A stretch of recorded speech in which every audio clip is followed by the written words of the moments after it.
Mon nom est Maxime Gauthier. Mon nom est Mélanie Veilleux. On est 2 enseignantes au préscolaire, aimantes et passionnées de nos élèves, mais aussi de la vie.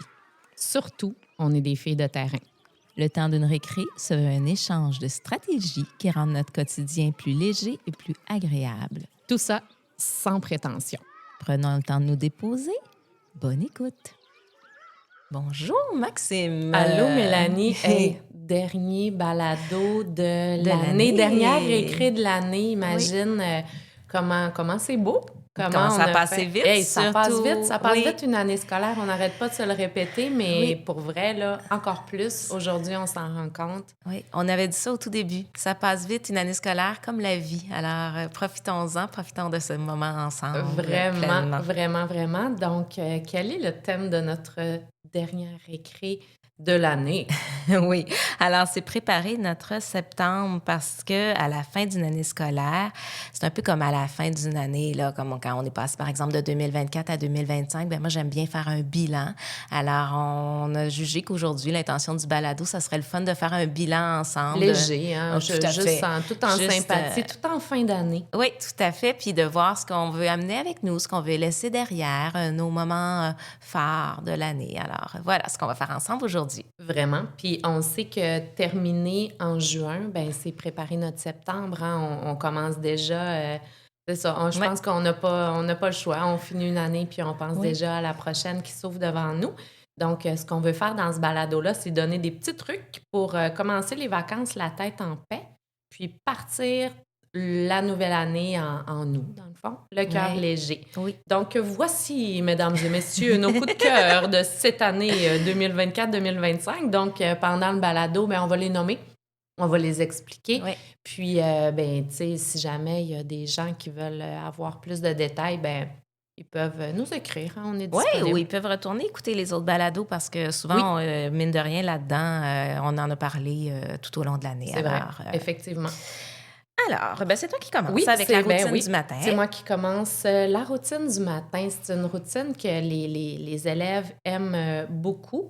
On arrive en douceur dans la classe, on dépose le sac d'école. C'est toujours la même chose. Ça fait qu'on n'a plus de questions à se poser. Rendu en octobre, là, ils sont vraiment bons. Oh, puis même, moi, ça me surprend. Tu sais, souvent, 2 semaines après le début de l'année, quand c'est une routine qui nous ressemble, ils l'ont déjà acquis, tu sais. Oui, déposer le sac. Toi, dans ta classe, tu as des petits ateliers de manipulation sur tes tables, des petits pompons à mettre, des petits...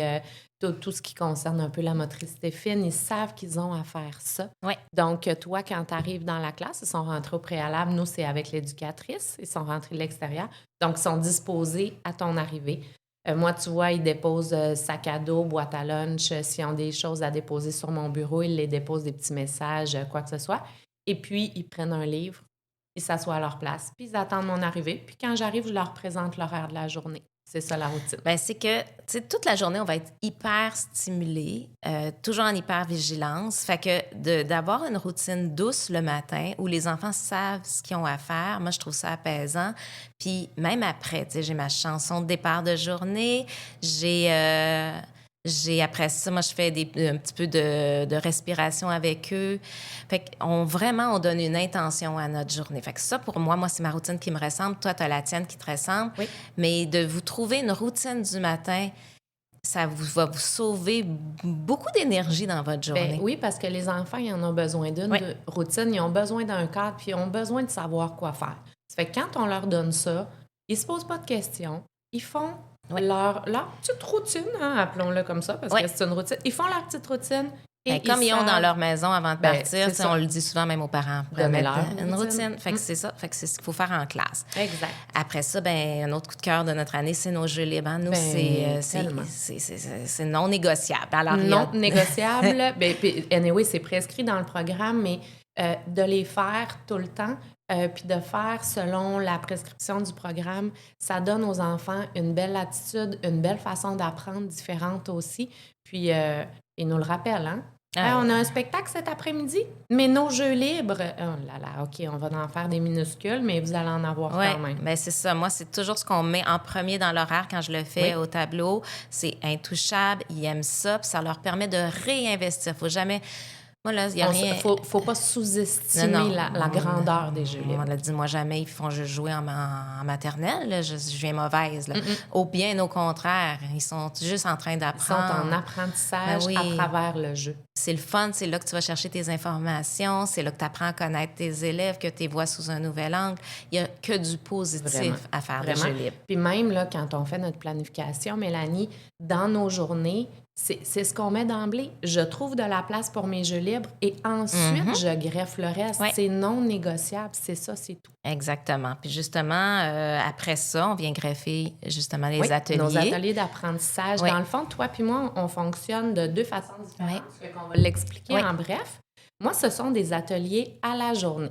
Donc, je place mes jeux libres, puis après ça, je regarde si j'ai du temps pour faire mes ateliers d'apprentissage à la journée.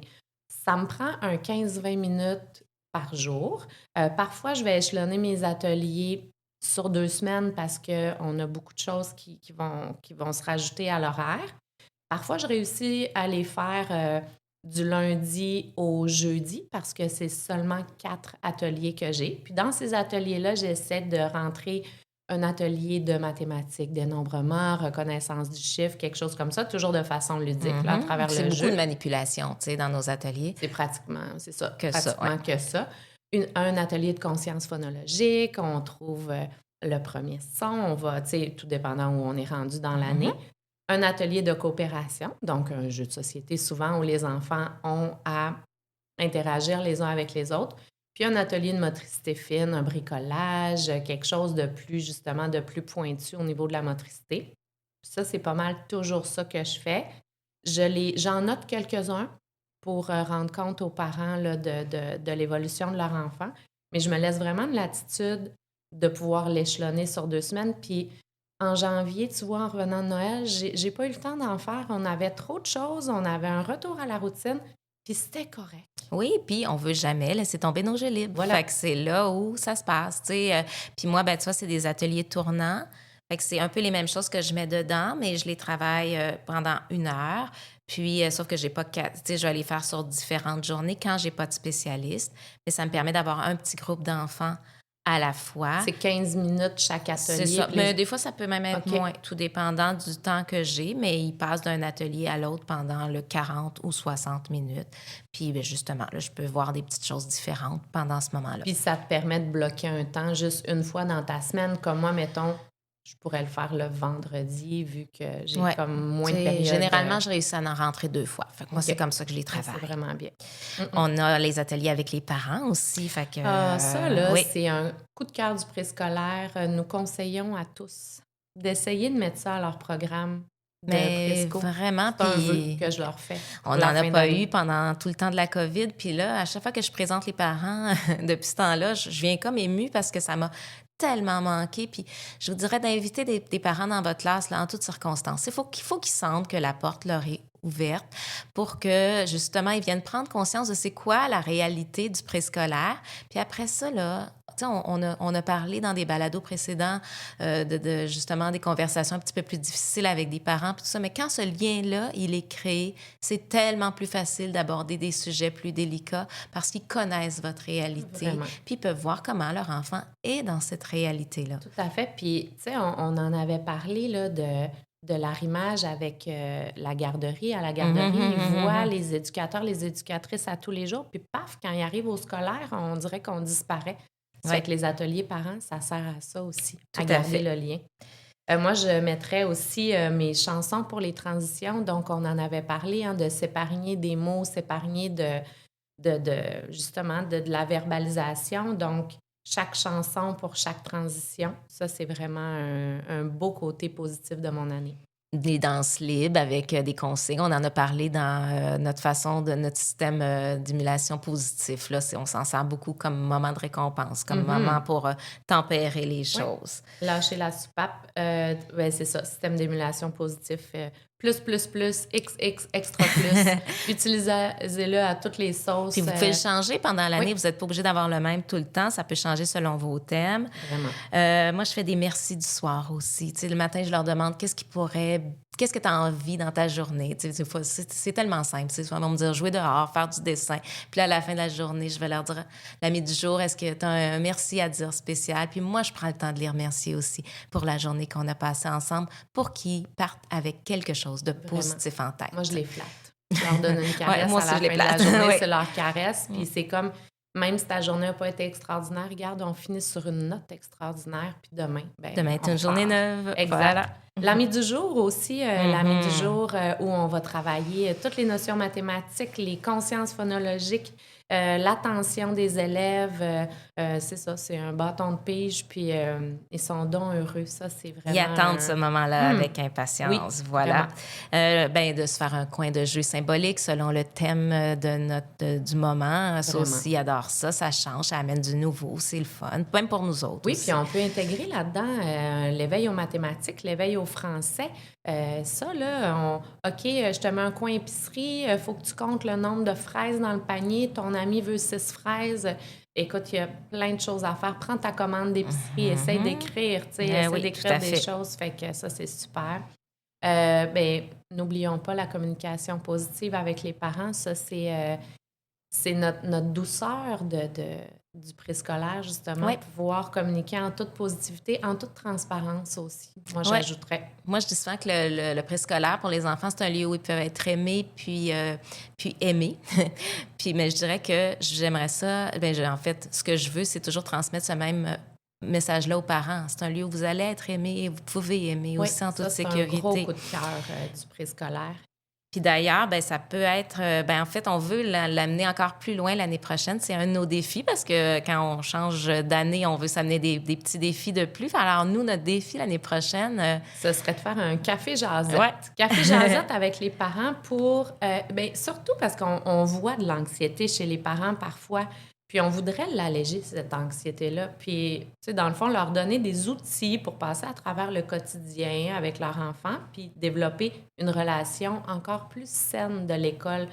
Par rapport à l'école, une vision parentale encore plus saine de l'école.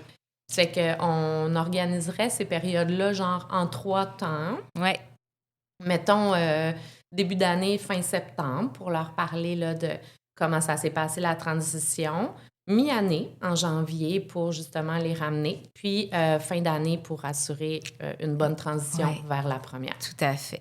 Fait que, là, ça va être bientôt tout le temps de se dire au revoir, le temps d'un été. Mais avant ça, le temps d'un été, j'ai envie de dire, je trouve ça important de dire que nos balados sont disponibles dans l'application Balado. Oui. Sur YouTube et sur Google. Si vous cherchez là, le temps d'une récré, vous allez certainement le trouver. Puis allez réécouter l'organisation de la classe puis la rencontre de parents du début d'année pour une douce rentrée. Ça peut vraiment aider. Alors, pour notre dernier mot doux cette année, j'ai envie de te dire un grand merci, Maxime, pour cette complicité-là que nous avons ensemble. Vraiment. Puis nous vous souhaitons à tous nos auditeurs, nos auditrices, sincèrement, de vous trouver des alliés dans votre école qui vous donneront envie de vous lever à chaque matin pour faire ce formidable métier. Alors, on vous dit à l'année prochaine!